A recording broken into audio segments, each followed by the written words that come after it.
नमस्कार। आज के इस वीडियो लेक्चर में आप सभी का स्वागत है। आज के इस वीडियो में हम दंड प्रक्रिया संहिता के अध्याय 1 में धारा 2 के तहत दिए गए कुछ परिभाषाओं पर चर्चा करेंगे। इसके पहले के वीडियो में हम बेलेबल ऑफेंस और चार्ज शब्द की परिभाषा पर चर्चा कर चुके हैं। आज हम संज्ञेय अपराध, परिवाद और जांच के विषय में चर्चा करेंगे। सेक्शन 2C में संज्ञेय अपराध के विषय में बताया गया है और सेक्शन 2L में असंज्ञेय अपराध के बारे में बताया गया है।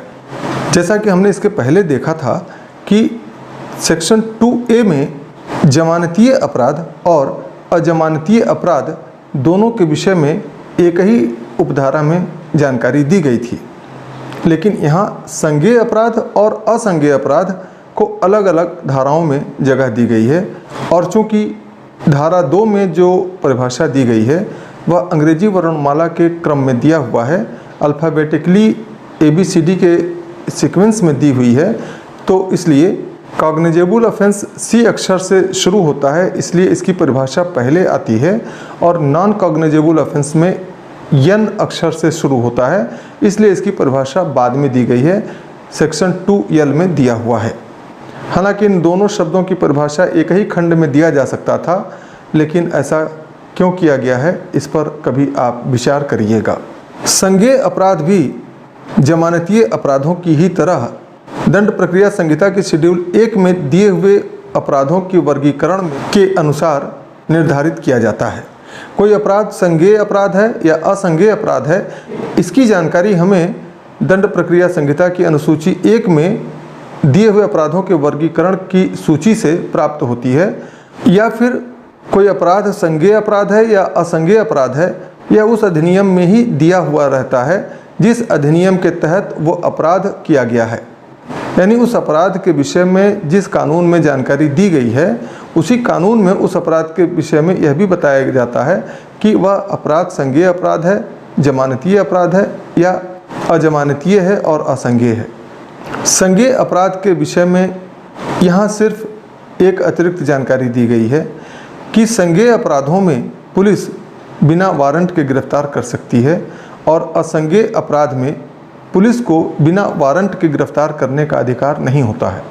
तो बिना वारंट के गिरफ्तार करने का अधिकार पुलिस को संज्ञेय अपराधों में होता है, लेकिन वह अपराध संज्ञेय है या असंज्ञेय है यह तो उस कानून के तहत ही पता चलेगा जिस कानून में उस अपराध के विषय में बताया गया है।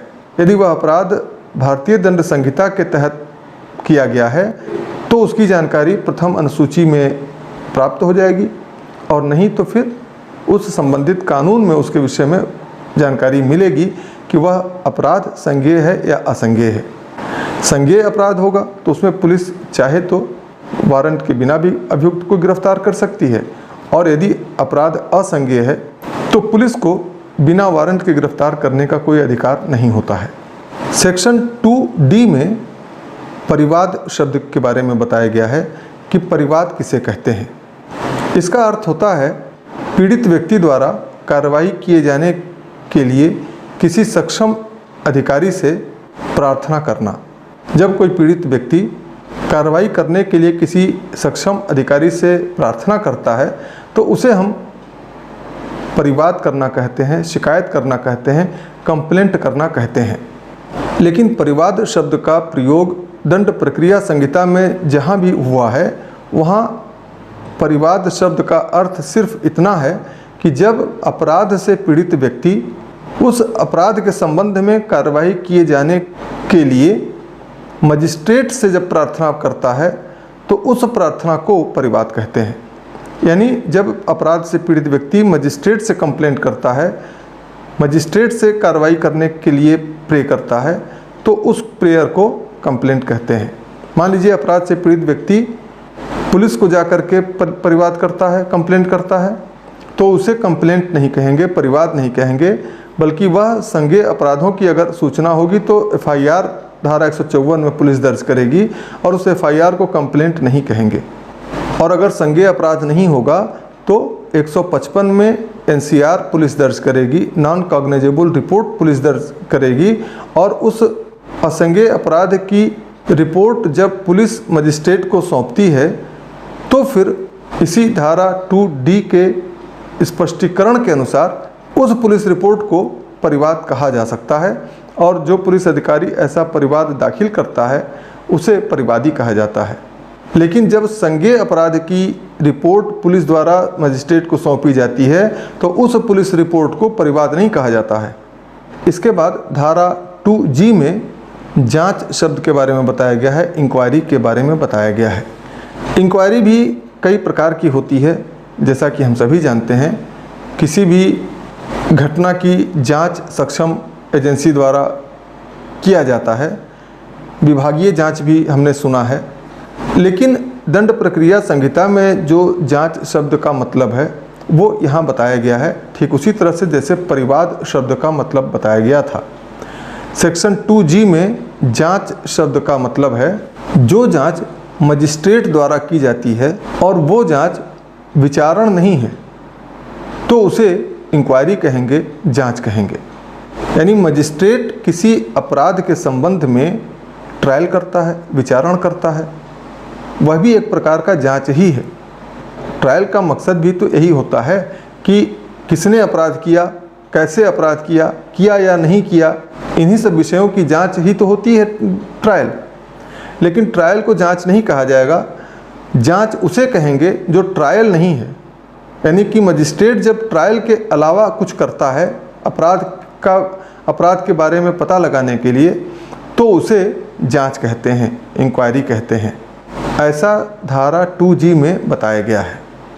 और धारा 2H में इन्वेस्टिगेशन के संबंध में जानकारी दी गई है। इन्वेस्टिगेशन जो होता है वह किसी अपराध का अन्वेषण होता है, इन्वेस्टिगेशन होता है। और वह इन्वेस्टिगेशन जब मजिस्ट्रेट के अलावा कोई करता है तो वह अन्वेषण कहलाता है।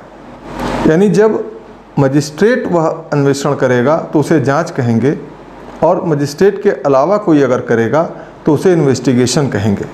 मजिस्ट्रेट के अलावा पुलिस करती है या कोई विशेष एजेंसी भी हो सकती है जो उस अपराध की जांच के लिए, इन्वेस्टिगेशन के लिए लगाई जाए, जैसे CBI, CID वगैरह जो जांच करते हैं उन्हें इन्वेस्टिगेशन कहा जाएगा इस दंड प्रक्रिया संहिता के धारा 2H के अनुसार।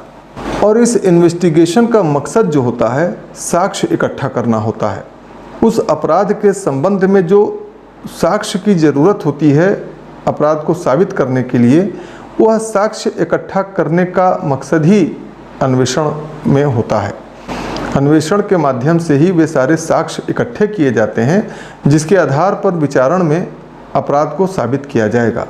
तो इस प्रकार से दंड प्रक्रिया संहिता की अध्याय 1 की धारा 2 में कई शब्दों के बारे में जानकारी दी गई है, परिभाषा दी गई है, जिन शब्दों का दंड प्रक्रिया संहिता में उपयोग किया गया है और इसी संदर्भ में इन शब्दों की जानकारी हमें होनी चाहिए। आगे के वीडियो में हम आपको शेष परिभाषाओं के बारे में जानकारी देंगे। उन शब्दों पर, उन परिभाषाओं पर हम आपसे चर्चा करेंगे। इसलिए हमारे इस YouTube चैनल को आप आज ही सब्सक्राइब कर लें और हमारे साथ जुड़े रहने के लिए बेल आइकॉन प्रेस करें। इस वीडियो को लाइक और शेयर करना भी ना भूलें। धन्यवाद।